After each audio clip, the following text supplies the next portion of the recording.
Découverte des squelettes humains avec des balles dans le corps au Sénégal, ceci suite à la volonté des autorités sénégalaises de faire la lumière sur l'événement tragique du 1er décembre 1944 à Thiaroye où les tirailleurs furent massacrés par l'armée française. Les détails assurent dans cette édition.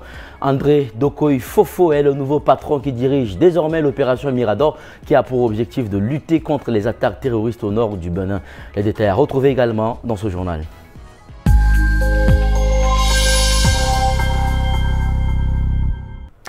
Mesdames et messieurs, bonsoir et bonne fête de Tabaski à toutes et à tous. Au Sénégal, des archéologues ont découvert des squelettes humains avec des balles dans le corps dans le cimetière militaire de Thiaroye. Des fouilles sont menées depuis le début du mois de mai pour déterminer si des tirailleurs africains ont été massacrés par l'armée coloniale française le 1er décembre 1944 alors qu'ils réclamaient leur solde. Voilà près des mois qu'une équipe d'archéologues sénégalais sonde le cimetière militaire de Thiaroye à la recherche des squelettes ou de possibles fosses communes de tirailleurs africains. Car parmi de nombreuses zones d'ombre qui entourent ce massacre, il y a cette question. Où les tirailleurs tués le 1er décembre 1944 ont-ils été enterrés? Combien étaient-ils? Selon une source citée par l'AFP, des squelettes avec des balles dans le corps au niveau de la poitrine pour certains ont été découverts par les archéologues au niveau du cimetière militaire. Une source selon laquelle une petite section du cimetière a été fouillée permettant d'exhumer des balles de calibres différents qui demandent à être expertisées. Une information impossible à confirmer de façon officielle, tant le blackout est quasi total depuis le début des fouilles en mai. Plusieurs sources confirment que des sondages archéologiques ont été effectués au niveau du cimetière militaire de Thiaroye, mais silence sur ce qui a été trouvé. Trop tôt pour en parler pour certains, d'autres évoquent un rapport en cours de rédaction et qui serait présenté en priorité aux autorités sénégalaises avant d'être rendu public après la Tabaski. Au Bénin, l'opération Mirador, créée en 2022 pour contrer la menace terroriste dans le nord du pays, change de tête. Le chef d'état-major général de l'armée béninoise a nommé le colonel André Dokoy Fofo comme nouveau commandant du théâtre des opérations. L'armée béninoise a subi entre janvier et mai de cette année de très lourdes pertes dans ses rangs du fait d'attaques terroristes dans le nord du pays. Le nouveau commandant du théâtre des opérations formé à Madagascar était le numéro 2 de la garde nationale. Il a également dirigé le Prytanée militaire de Bembekere, une école qui forme aux carrières militaires et civiles pour l'État. La nomination a été diffusée d'abord en interne au sein de la Grande Muette. Elle a fuité seulement jeudi 5 juin au lendemain de l'attaque du commissariat de Tanungu en bordure du parc de la Pandjari au nord-ouest à une cinquantaine de kilomètres de Natchitengu. Le prédécesseur du nouveau commandant sera resté moins d'un an. Il n'est pas parvenu à contrer la menace. Depuis janvier, 28 militaires ont été tués dans le parc W. À la mi-avril, 58 soldats sont tombés sous les balles des terroristes dans la même zone lors de l'attaque de 2 positions. Entre les deux, le chef de l'État, Patrice Talon, a demandé une évaluation du dispositif. Plusieurs sources avaient annoncé des réajustements. On attend beaucoup du nouveau commandant. L'attaque de mercredi était la deuxième en quelques semaines contre ce même commissariat. 2 policiers et 3 soldats au moins ont perdu la vie, selon une source militaire. La Guinée équatoriale accueillera samedi la 26e session de la conférence des chefs d'État et de gouvernement de la CEAC.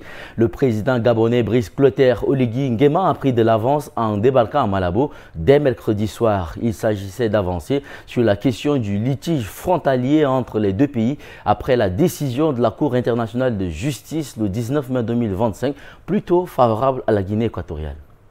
Désavoués par la CIJ après plus d'un demi-siècle de contentieux, les autorités gabonaises avaient fait profit bas et promis de jouer la carte de la diplomatie en poursuivant le dialogue avec leurs voisins. C'est ce qu'a fait Brice Clotaire Oligui Nguema en devançant le roi sous-régional de samedi pour s'entretenir avec son homologue Théodoro Obiang Nguema. Une rencontre courtoise marquée par une volonté commune d'apaisement selon un cadre de la présidence gabonaise. Au cours de leur tête-à-tête, les 2 dirigeants ont acté la mise en place d'un comité conjoint d'experts, diplomates, géographes, juristes chargés de donner suite à la décision de la CIJ et d'aplanir le différend frontalier qui concerne aussi bien des zones maritimes que terrestres dans un esprit de dialogue constructif et de coopération selon Libreville. Au Gabon, de nombreuses voix avaient dénoncé la décision de la Cour, vue comme une attaque contre la souveraineté du pays, alors que du côté équato-guinéen, on avait choisi d'éviter tout triomphalisme. D'ailleurs, Brice Clotaire Oligui Nguema a été reçu avec tous les honneurs. En marge de son entretien avec son homologue, plusieurs accords bilatéraux ont été signés dans les domaines de la sécurité, de la diplomatie ou de l'agriculture. La Zambie a appris la mort jeudi 5 juin 2025 de son ancien président Edgar Lungu. L'homme de 68 ans était arrivé au pouvoir à la suite du décès de son prédécesseur Michael Sata, mort en plein mandat en 2014. C'est un souvenir en demi-teinte que le pays conservera de son passage à la tête de l'État. Edgar Lungu a été en Afrique du Sud, dans une clinique de Pretoria, où il était sous surveillance médicale. On ignore les causes exactes de son décès, mais il souffrait depuis de longues années d'une maladie rare, de l'œsophage. Mon père était sous surveillance médicale ces dernières semaines, a confirmé à sa fille Tassila Lungu Mwaza, élue à l'Assemblée nationale du pays, dans une vidéo partagée sur les réseaux sociaux. Son état a été géré dans la dignité et l'intimité, a-t-elle ajouté, sans préciser la cause exacte de son décès. Cet ancien militaire de formation et avocat était devenu le 6e président élu de la Zambie de 2015 à 2021 sous la bannière du parti du Front patriotique. Il laisse derrière lui un bilan très mitigé ayant à la fois développé les infrastructures, en particulier dans le secteur autoroutier, mais contrastant pour cela des emprunts importants, notamment auprès de la Chine, ce qui a conduit à un défaut de paiement sur la dette en 2020. La fin de sa présidence a également été marquée par des accusations de corruption et une réduction de liberté d'expression. Sur le plan social, il s'était montré conservateur, estimant par exemple que les droits des personnes LGBT+, étaient un concept étranger. Lors des élections de 2021, il a reconnu sa défaite et facilité la transition lorsque les votants lui ont largement préféré l'opposant à Hakainde Hichilema. Edgar Lungu avait par la suite tenté un retour en politique avec en ligne de mire les élections de 2026, mais la Cour constitutionnelle avait récemment tranché qu'il n'était plus éligible. L'université américaine Harvard avait contesté jeudi 5 juin devant les tribunaux l'interdiction décrétée la veille par le président Donald Trump de l'entrée aux États-Unis des nouveaux étudiants internationaux selon un document judiciaire. Et quelques heures plus tard, un autre document judiciaire atteste que la justice a suspendu la mesure du président. La mesure de la Maison-Blanche a suscité une onde de choc pour les concernés. Donald Trump s'attaque une nouvelle fois à l'université Harvard, qu'il accuse d'être un bastion du wokisme.